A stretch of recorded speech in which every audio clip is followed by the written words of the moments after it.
It was below freezing that night. Wind scraped against the walls of the empty train station like it wanted to peel the city apart. She sat alone on the far bench. No coat, just a thin, torn blue dress that looked like it hadn't been hers to begin with. Her arms were locked tight around her knees, chin buried low, lips cracked and colorless. Her skin trembled, but she didn't move, as if moving might break something even colder inside. He saw her the moment he stepped out of the building across the street. A tall black man in a tailored suit, coat draped over one arm, Bluetooth still glowing blue in his ear. Malcolm Brooks, CEO. Power in his stride, calm in his eyes. But when he saw her, he stopped walking. He watched for a second, just long enough to know it wasn't what it looked like. This wasn't someone waiting for a train. This was someone who had nowhere left to be. He crossed the street without a word. The snow crunched under his leather soles. She didn't notice him until he was only steps away. And even then, she didn't flinch. She just turned her head slightly, blinking up like it hurt to look. His voice was low, steady, unshakable. "You're safe with me. Let's go." He didn't wait for her answer. He simply bent down and lifted her into his arms like he'd done it before. Not like she was a stranger, but like she was glass that had already cracked once too many times. She gasped. Not from fear, from the shock of being held. Her hands didn't push away. Her legs didn't kick. Her head simply rested against his chest. Like her body knew something her mind hadn't caught up to yet. He held her tighter. Not like a savior, just like someone who refused to keep walking when he knew someone was about to freeze to death right in front of him. And without another word, he walked away from the train station, with her in his arms, into the falling snow, into the night. The car door closed with a soft, clean thud. Warmth wrapped around her instantly, thick and complete like a blanket straight out of the dryer. The windows were tinted, the leather seats smooth, and classical piano played faintly from hidden speakers. She blinked like the heat itself was unreal. He didn't ask questions, just reached for the seatbelt, clicked it in gently across her chest, and walked around to the driver's side. By the time he sat down, she had barely moved. Her hands rested stiff in her lap. She was still shivering, not from the cold now, from something deeper. He started the car. The dashboard lit up like something out of a dream. "You didn't have to," she murmured. He glanced at her, then turned his eyes back to the road. "I know, but I wasn't going to leave you there." They pulled away from the curb. Outside, the snow kept falling, soft and endless. Inside, the silence wasn't awkward, just heavy, like the kind of quiet that happens after too many hard days in a row. The scent of eucalyptus filled the cabin. Her fingers slowly uncurled, brushing the lining of the coat he had wrapped around her. She didn't remember when he'd done that. "Missed the last train," she whispered. "I thought I could make it. Got off late from work. Just wanted to get back before it got bad." "You live nearby?" "Number North Side. Takes 2 transfers. My roommate's out of town. It was supposed to be fine." He nodded once. "Happens to the best of us." She gave a faint laugh, if you could call it that. It sounded more like a breath catching on a broken rib. "You always pick up strangers from train stations? Only the ones freezing to death in dresses that don't fit the weather." This time, the sound that escaped her was almost a real laugh. And then, silence again. She looked down at the coat. It was heavy on her, smelled faintly of cedar and something clean, like trust. "Thank you," she said softly, not looking at him. He didn't answer, just drove into the snow, windshield wipers keeping time like a slow heartbeat, like nothing else in the world needed to be said right now. The building stood quiet at the corner of Beacon Hill. Modern lines, warm stone, wide glass windows that caught the street lamps just right. The kind of place that didn't just look expensive. It felt like silence lived there. He pulled into the private garage without a word, helped her out like she was made of something softer than bone. Her legs barely held, but he didn't let her stumble. The elevator ride up was still. She didn't speak. Neither did he. When the doors slid open, the warmth hit harder than expected. Not heat, but something more personal. The apartment didn't scream luxury. It whispered it. Clean gray walls, polished wooden floors, a fireplace already flickering to life in the corner. Soft jazz humming low in the background, like the space itself had taste. She stood still at the door, not daring to move further. He took off his coat and hung it, then turned back to her. "You can sit." She stepped forward slowly, eyes scanning the room. A long couch faced the fire. On the mantel above it, a single black and white photo. An older black woman in scrubs, smiling in front of a small clinic. She looked at the picture a moment too long. He noticed. "That's my mother," he said quietly, coming up beside her. "Community nurse. Lost her when I was 17. She blinked. "I'm sorry."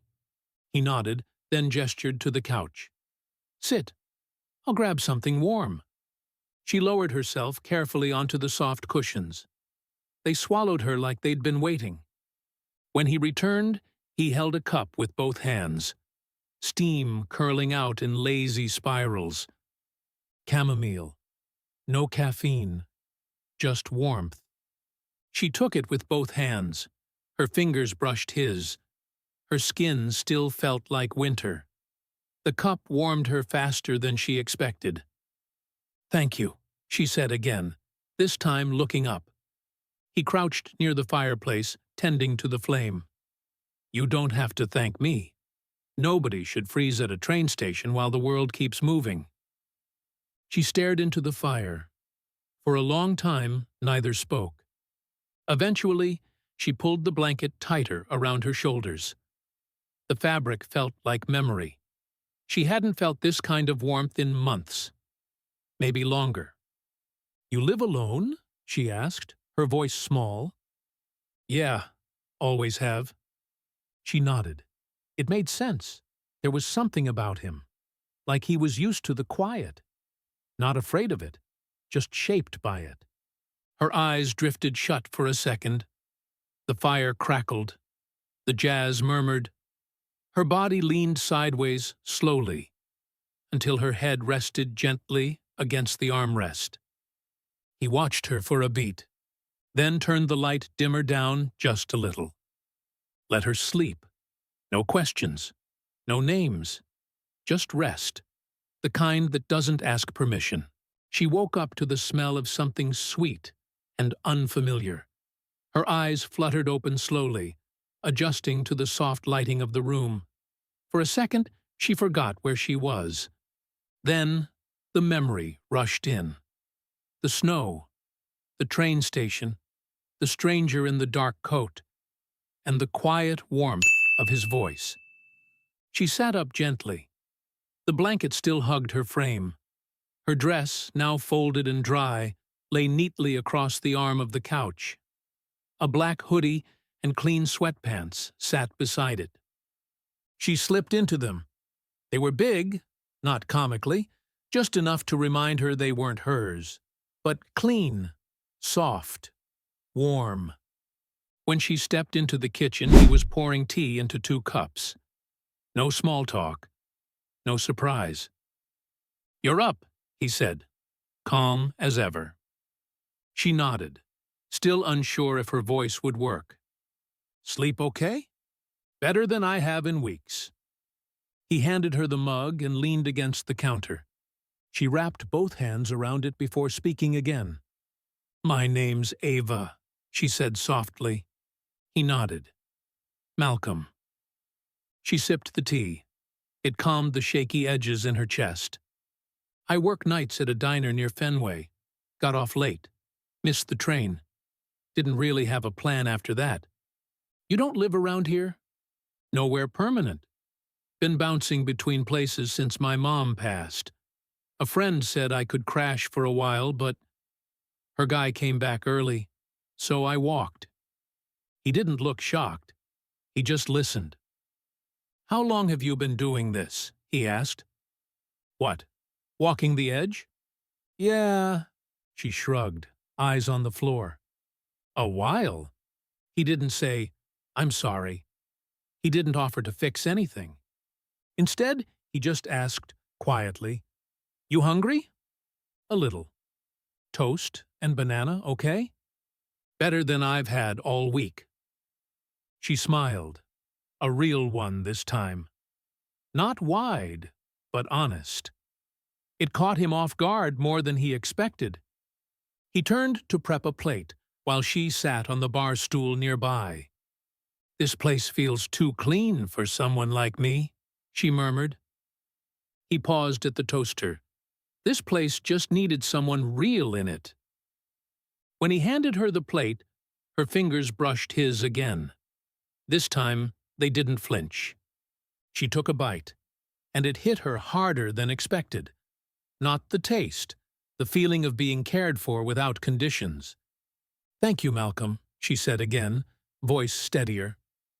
He didn't smile, just nodded, like he heard her the way she needed to be heard. Morning light spilled across the hardwood floor, catching dust in the air like glitter. Ava stood near the window, wrapped in the oversized hoodie, watching the quiet street below. Her breath fogged the glass for a moment before fading. Malcolm walked in, keys in hand. "I'll drop you off. It's too cold for trains today." She turned slowly. "You don't have to do that." He tilted his head. "I know." They rode in silence at first. The car moved smoothly through the city, tires humming against salted roads. Her fingers toyed with the sleeves of the hoodie. He didn't speak, unless she did. When they reached the coffee shop near her campus, he pulled over. "You want anything?" She hesitated, then nodded. He got out, returned with 2 cups. When he handed hers over, his eyes lingered a little longer. Inside the shop, they sat by the window. The table was small. The space between them felt smaller. She noticed it first, a woman by the counter, older, well-dressed. She stared too long. Not at Ava, at Malcolm, and then at both of them. Ava sipped her coffee. Malcolm didn't react. Another man in line looked over his shoulder, held the glance just a second too long, like he was trying to figure out the story between them. Ava leaned in slightly. "Does this happen to you a lot?" He looked at her, eyes steady. "More than I let bother me. They think you're dangerous. They think I don't belong with someone who looks like you." She paused, stirring her cup slowly. "You're the one who picked me up from a train station, and they're the ones staring like you're the threat." He didn't respond, just watched the steam rise from his coffee.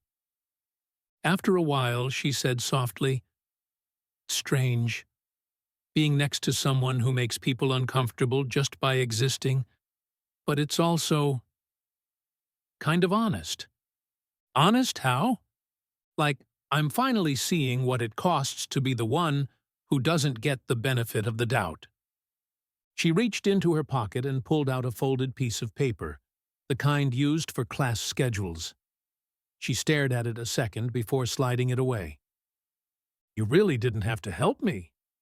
He shook his head. "I didn't do it for you to owe me." She glanced out the window again, and for the first time in days, her shoulders relaxed. It's the first time in a long time I felt safer with the person everyone else is scared of. The apartment was quiet again. Almost too quiet. Malcolm stood in the kitchen that night, pouring hot water into a mug out of habit. But the second cup stayed untouched. She hadn't called. He hadn't expected her to. Her scarf still sat folded on the couch, exactly where she left it. He didn't move it. 3 days passed. Then 4. Each night he walked past the guest room, glanced at the door, and kept going. The place hadn't felt empty before. But now, the stillness echoed. He didn't text her, didn't call. She didn't owe him anything.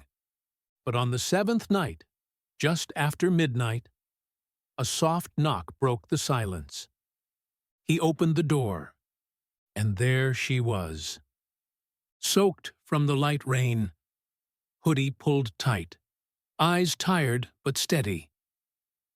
"I didn't know where else to go," she whispered. He stepped aside. "You're not late." She stepped in slowly, dripping quietly onto the mat. For a moment, neither said anything. He walked to the kitchen. She followed. "I thought I was okay," she said, barely above a breath. "I thought I could just keep moving."